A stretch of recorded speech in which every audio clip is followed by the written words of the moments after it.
Graduado em Comunicação Social com habilitação em Publicidade, tecnólogo em Mecatrônica e especializado em Jornalismo Científico e mestre em Administração de Marketing, Fabiano Pereira, de 43 anos, é professor do SENAC e na UNEP, jornalista e repórter na USP e trabalha como diretor de comunicação e marketing na Associação Brasileira de Televisão, além de outros.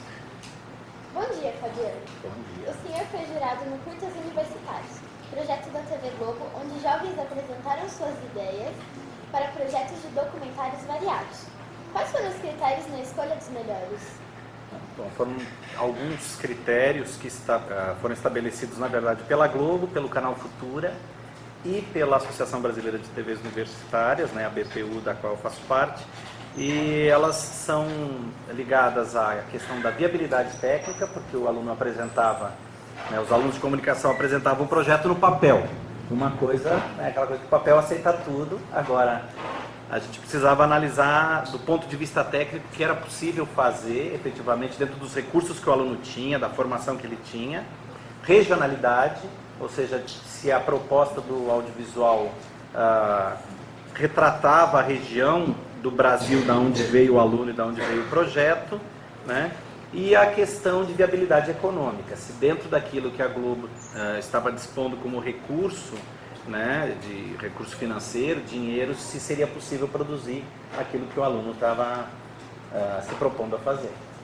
Que meios de tecnologia são necessários para produzir esses documentários que foram escolhidos? Então, esses documentários, efetivamente, como eles vão passar em televisão, eles acabam exigindo alguns recursos mais restritos, né? Então, o uso de câmera adequada, que pode ser uma câmera de vídeo, ou pode ser uma câmera fotográfica que filme em HD, né, em Full HD, equipamento de captação de áudio adequado, microfone, sem fio e assim por diante, iluminação, tripé, e é um kit básico para a produção de conteúdo para a televisão, né? Então, quando a gente fala em produzir conteúdo que vai ser exibido na plataforma televisão, existem algumas restrições que exigem um investimento um pouco maior em equipamento, que a gente não encontra na internet, por exemplo.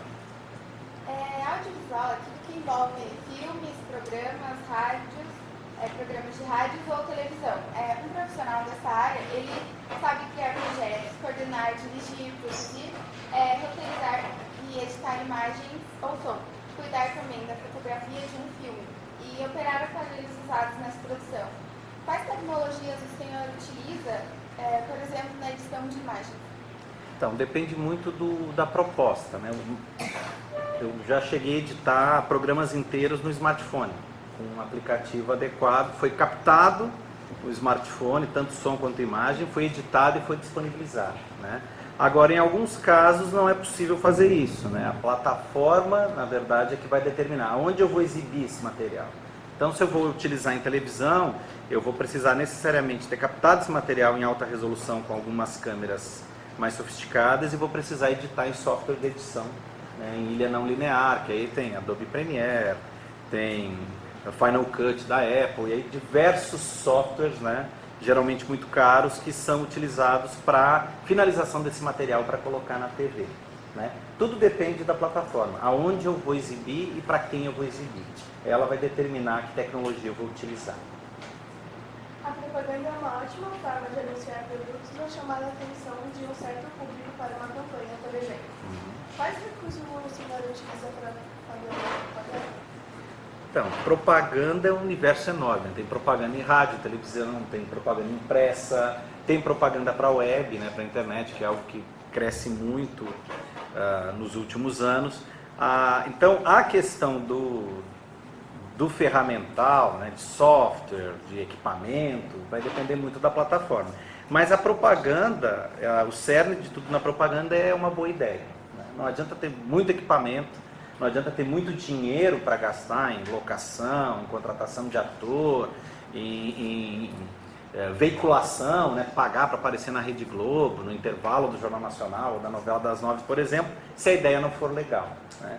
O primeiro grande passo inicial de tudo é uma grande ideia, né? Então, a partir do momento que eu tenho uma ideia legal, que é fácil de entender, né, que eu tenho a convicção de que qualquer pessoa que vai assistir, independente da idade, vai entender a mensagem, a tecnologia é secundária. Hoje em dia, em tempos de internet, tem muita gente bombando, aí tem os youtubers, bloggers, vloggers, né, bombando aí, muitas vezes captando com um smartphone, porque o conteúdo se sobrepõe à forma. Storytelling é um meio publicitário capaz de estreitar a relação entre a marca e o produto. Como esse recurso funciona? Então, storytelling é muito legal isso, né? Porque storytelling é uma palavra sofisticada para algo que existe desde que o mundo é mundo, né?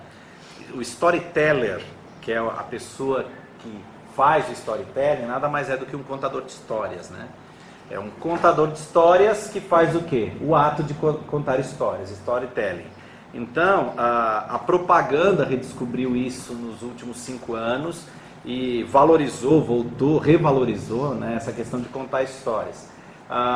O centro do storytelling é uma história bem escrita, bem contada, né? A gente faz storytelling todo dia.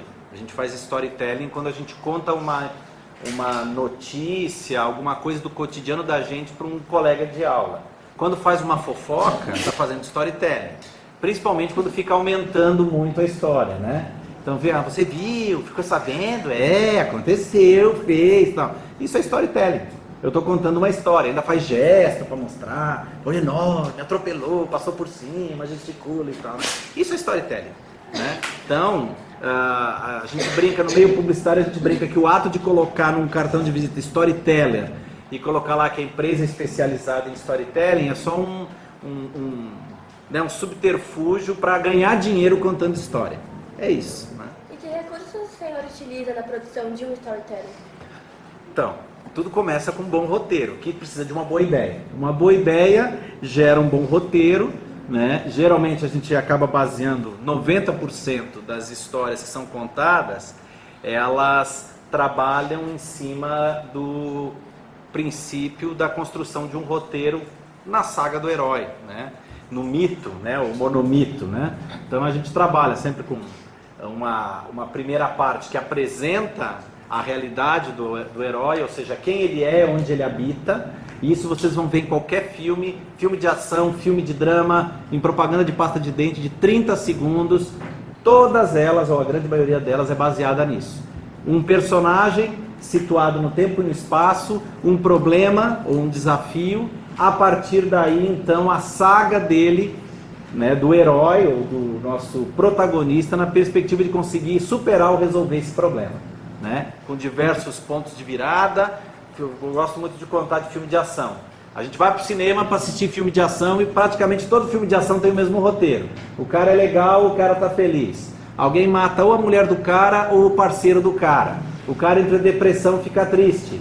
O cara começa a beber e não faz mais a barba.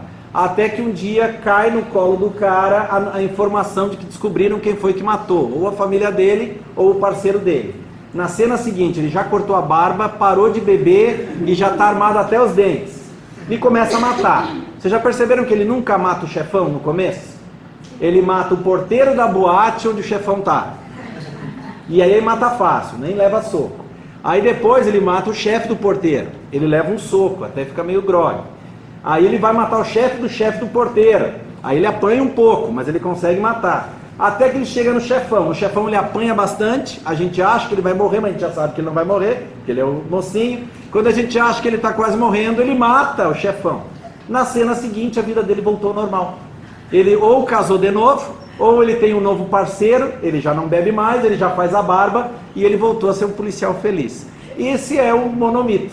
Essa é a história. Uma propaganda de pasta de dente, a gente tem a mesma coisa. Tem uma dona de casa feliz, ou um cara feliz até tomar um líquido. Tomou, se está gelado, doeu o dente, se está quente, doeu o dente. Aí aparece o mocinho da história. Quem é o mocinho da história? Dentista. Ou o dentista ou a própria pasta de dente. Dá para ele, no meio de um shopping, aparece um cara com jaleco branco. E diz para ele, ó, vai, escova os dentes. Ele entra no banheiro de um shopping, escova os dentes, volta, toma de novo um negócio gelado ou um negócio quente, ele não tem mais dor de dente.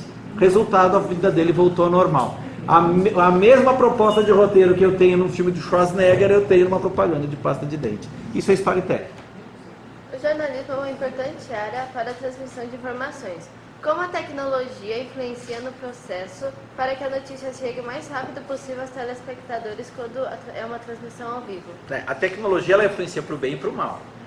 Né? No jornalismo é um desespero. O jornalista que não acompanhou a evolução da tecnologia está aí desesperado hoje, porque hoje todo mundo é jornalista. Vocês mesmos produzem conteúdo o tempo todo, né? A gente saiu da era do que a gente chama do consumer, né? E foi para a era do prosumer. Então todo mundo é produtor e consumidor de conteúdo. É só olhar a timeline de uma rede social que tem vídeo o tempo todo, né? As perspectivas dizem aí que até 2020, 60% do consumo de dados da internet se dará por distribuição de vídeo. E não é vídeo produzido por emissora de TV, nem agência de notícia. É vídeo produzido pela gente.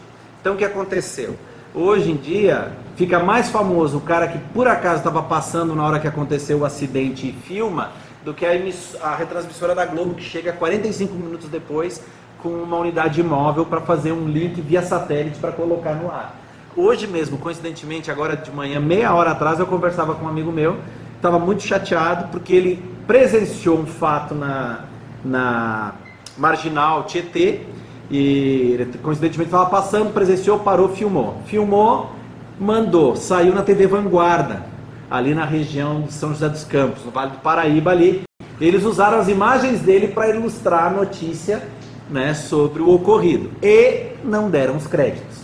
Ele estava incomodado, porque botaram lá e tal. Ele disse que se a jornalista, que coincidentemente, a jornalista que apresentava o telejornal, era a que estava com ele na hora que foram pedidas as imagens, que a Globo pediu para cederem as imagens, se ela não tivesse a gentileza e a sensibilidade de no final da matéria falar, olha, nós queremos agradecer ao Rafael por ter enviado as imagens, teria passado em branco e para muita gente que assistiu as imagens teriam sido da Globo. Mas essa é a realidade hoje. Hoje a gente fica sabendo das coisas, do fato, pelos parceiros da gente de redes sociais, raramente por um veículo como um jornal impresso ou mesmo uma emissora de TV. Então esse é o lado bom e é o lado ruim, porque nem tudo que a gente ouve na rede social é verdade. Na verdade, a grande maioria não é verdade. As empresas, elas podem usar muito as redes sociais, principalmente para estar no dia a dia de para quem elas querem vender os produtos e essas coisas. Em que aspectos as empresas podem usar isso como vantagem e como desvantagem? Na verdade, tem uma coisa que eu gosto muito de falar para os meus alunos na Unimap, no Senac, falar também em palestra, né? Não existe mais empresa fora da internet. O cara pode até falar, o empresário vai dizer, não quero ter fanpage, não quero ter site, não quero ter perfil no Instagram, não quero. Mas mesmo que ele não queira, os consumidores vão falar da marca dele na internet. Então, querendo ou não querendo, a marca está na internet. Então, já que querendo ou não querendo, a marca vai repercutir bem ou mal, o ideal é que ele tenha controle sobre isso. A melhor forma é monitorar o que falam de mim e tentar direcionar o que falam da minha marca. Como? Gerando conteúdo, criando relacionamento com os meus clientes, com o público que é atendido pela minha marca e tentando identificar na raiz, o mais cedo possível, os conflitos. A gente teve um caso que eu acho que é bem emblemático, por exemplo, recentemente nós tivemos um caso aqui em Piracicaba de uma lanchonete que no dia da inauguração, uma lanchonete cara, gourmet, de hambúrguer gourmet, que no dia da inauguração o dono ele calculou mal o número de pessoas que ele achava que compareceria na inauguração, veio muito mais gente, não tinha funcionário para atender e resultado, começou a demorar muito o lanche. Uma pessoa que estava na lanchonete reclamou, não, tá louco, primeiro dia, 40 minutos esperando e tal. O dono, incomodado, estava no caixa e estava monitorando, mas monitorando o perfil dele. Ele viu e respondeu. Ele disse, ei, você não quer, pode ir embora que não preciso de você. O que vocês acham que aconteceu? A menina deu um print e mandou para a galera toda. O dono da agência de propaganda que atendia a conta é meu amigo e ele disse que deu o maior trabalho para desfazer a besteira que o dono do estabelecimento fez. Porque não bastasse fazer isso, ele fez isso na conta do estabelecimento, não na conta particular dele, né? Então, aí apagaram, né? Ele apagou o post, mas depois que deu o print e distribuiu, já era. Então, esse é um exemplo de como usar mal as redes sociais. Uma outra coisa, cuidado com o que vocês postam. Hoje, todo profissional de recursos humanos analisa os perfis dos candidatos a emprego. E a gente precisa aprender a se comportar na internet como uma empresa. Uma pequena empresa que é você. Tem o seu nome lá. E não é um nem dois casos que eu conheço, de próximos, de gente que perdeu grandes oportunidades de emprego, porque o cara lá tinha um currículo lindo, foi bem na entrevista, aí o recrutador foi no perfil dele no Facebook, tinha lá, odeio segunda-feira, né? Meu chefe é não sei o que, né? Ai, vem em mim sexta-feira. Ou assim, faltou trabalho, não avisou, e esse é um caso emblemático de uma pessoa, né, que foi meu aluno de graduação, fotografou onde estava e postou, né? Então, deixou para voltar da praia na segunda, fez um selfie, postou, não avisou nada pro chefe e ainda chegou com um atestado frio na terça-feira. É uma falta de... Só que muitas vezes acontece isso com a gente não nota. Por exemplo, quem está com o identificador aí de localização do Facebook acionado, aí diz pro pai e pra mãe que está na escola e não está. Se é um pai e uma mãe mais ou menos conectados, vai conseguir descobrir em 2 toques onde é que vocês estão, viu? Então, rede social tem que ser usada com sabedoria. Ainda sobre a importância das redes sociais para as empresas, elas devem ficar atentas às redes que seu público frequenta. Há alguma rede social mais indicada para as empresas? Depende do público, né? Por exemplo, quando nós fazemos negócio empresa com empresa, então é um fabricante de autopeças que vende para montadora de veículos. Geralmente é o LinkedIn, a mais famosa, que é a maior rede de relações profissionais que existe. Agora, quando é uma rede que explora muito a questão do consumidor final, ou seja, uma rede de supermercado, uma rede de lanchonete, loja de roupa, loja de eletrodomésticos, não tem como fugir do Instagram, não tem como fugir do Facebook, por pior que possa parecer, ele tem que estar lá no Facebook, porque é onde o público dele está. Então, o que determina quais são as melhores redes sociais para uma empresa investir é o perfil do público, do produto que ela vende, o público que ela atende, né? A gente tem casos, por exemplo, a Casas Bahia, vamos usar um exemplo. Casas Bahia está no Facebook, está no Instagram, está no Twitter e está no LinkedIn. LinkedIn, ela não vende para a empresa, mas ela usa o LinkedIn para recrutar talentos. Então ela vai para o LinkedIn fazer propaganda dela mesma para que os profissionais que estão cadastrados lá tenham desejo, tenham vontade de trabalhar nas Casas Bahia. Já no Facebook, no Instagram, ela fica anunciando promoção. Semana da geladeira, semana da máquina de lavar e assim por diante. A proposta é outra, a comunicação é outra.